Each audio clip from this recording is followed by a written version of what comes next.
മക്കളെ ചെവി തുറന്ന് കേൾക്കണേ. സ്വന്തം മാതാപിതാക്കളോട് നിങ്ങൾ സ്നേഹത്തോടെ പെരുമാറണേ.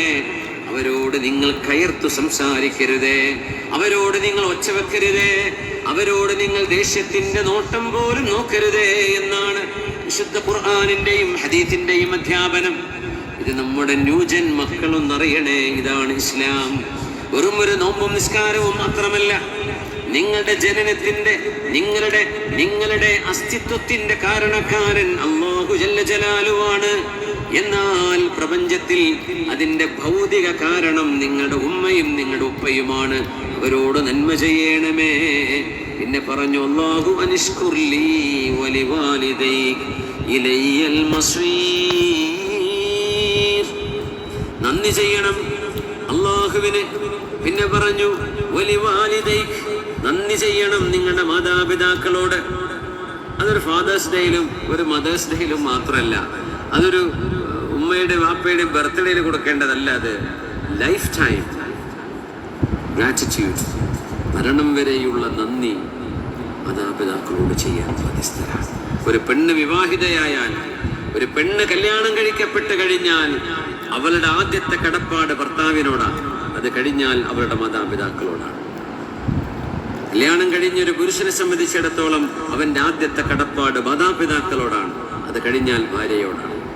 ഇതാണ് ഇസ്ലാം ഡിഫൈൻ ചെയ്തു വെച്ചിരിക്കുന്നത്. അത് നമ്മളുണ്ടാക്കിയ നിയമമല്ല, അല്ലാഹു ജല്ല ജലാലുവിന്റെ നിയമമാണ്. മക്കളെ ചെവി തുറന്ന് കേൾക്കണേ. ഫാത്തിമ റളിയല്ലാഹു അൻഹ ഒരു ദിവസം മുടങ്ങാതെ ചൊല്ലിയ സ്വലാത്ത് ദിവസം 300 പ്രാവശ്യം ചൊല്ലിയാൽ കിട്ടാത്ത ഞാമത്തില്ല, തടയാത്ത ആപത്തുകളില്ലെന്നാണ്. ഹൃദയത്തിന്റെ കറുപ്പ് മാറും, ജീവിതം പ്രകാശപൂരിതമാകും. അല്ലാഹുമ്മ സല്ലി അലൻ നൂരി. സിമ്പിളാണ്, എപ്പോഴും ചൊല്ലാം. അടുക്കളയിൽ, വീട്ടിൽ, മക്കളെ പിന്നെ കുളിപ്പിക്കുമ്പോൾ, ഭക്ഷണം കൊടുക്കുമ്പോൾ, അതുപോലെ കടയിൽ വെറുതെ ഇരിക്കുമ്പോൾ, വണ്ടിയിൽ യാത്ര ചെയ്യുമ്പോൾ അല്ലാഹുമ്മ സല്ലി അലൻ നൂരി വാഹിദ്. ഫാത്തിമ റളിയല്ലാഹു അൻഹ നന്മയും സ്വലാത്തും ദിക്റൊക്കെ ചൊല്ലും. മോശപ്പെട്ട വീഡിയോ നോക്കും ചെയ്യും, മോശപ്പെട്ട ചിത്രങ്ങൾ കാണും, മോശപ്പെട്ടത് കണ്ണുകൊണ്ട് കാണും, പറയും. അതിനും പോയിരിക്കും. ഇനിയിപ്പോൾ സിനിമ ഇവിടെ ഒരു ഡിസ്കോ ഡാൻസ് നടക്കുകയാണെങ്കിൽ അതിലും ഗാലറി ഉണ്ടാവും. അങ്ങനത്തെ ആൾക്കാരുണ്ട്. ഒരു പള്ളിയിലും കാണും, ഖിയാമുല്ലയിലും ഉണ്ടാകും, ഗാനമേളക്കുണ്ടാവും. മുമ്പ് തന്നെ എല്ലാറ്റിനും ഞങ്ങൾ എല്ലായിടത്തും ഉണ്ടാവുന്ന ഒരു മുഖത്തിൻ്റെ ഒരു ഭാഗം വികൃതവും ഒരു ഭാഗം ഭംഗിയുള്ളതുമായിട്ടാണ് അവർ പരലോകത്തേക്ക് ആനയിക്കപ്പെടുന്നത് എന്ന് നബി തങ്ങൾ സ്വല്ലല്ലാഹു അലൈഹി വസല്ലം. നമ്മളങ്ങനെയല്ല. നമ്മൾ നന്മയുടെ കൂടെയാണ്, നമ്മൾ ധർമ്മത്തിന്റെ കൂടെയാണ്, സത്യത്തിന്റെ കൂടെയാണ്. അള്ളാഹു ഇഷ്ടമുള്ളതെന്തോ അതിന്റെ കൂടെയാണ് നമ്മൾ നിൽക്കുന്നത്. അതുകൊണ്ട് ദുരാചാരങ്ങളോ ദുർനടപ്പുകളോ നമ്മുടെ ചര്യയല്ല. അതിന് പോകേണ്ടവർ പോയിക്കോട്ടെ, നമ്മളതിനുണ്ടാവരുത്. അള്ളാഹു നമ്മളെ കാണരുത് എന്ന് പറഞ്ഞെടുത്ത് നമ്മൾ ഉണ്ടാകരുത്.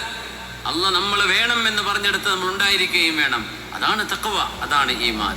ചെറുപ്പക്കാരുടെ വിദ്യാർത്ഥിനികളെ സൂക്ഷിക്കണേ. അല്ലാഹു റബ്ബുൽ ഇസ്സത്ത് നമുക്ക് ഈമാൻ നൽകി അനുഗ്രഹിക്കട്ടെ.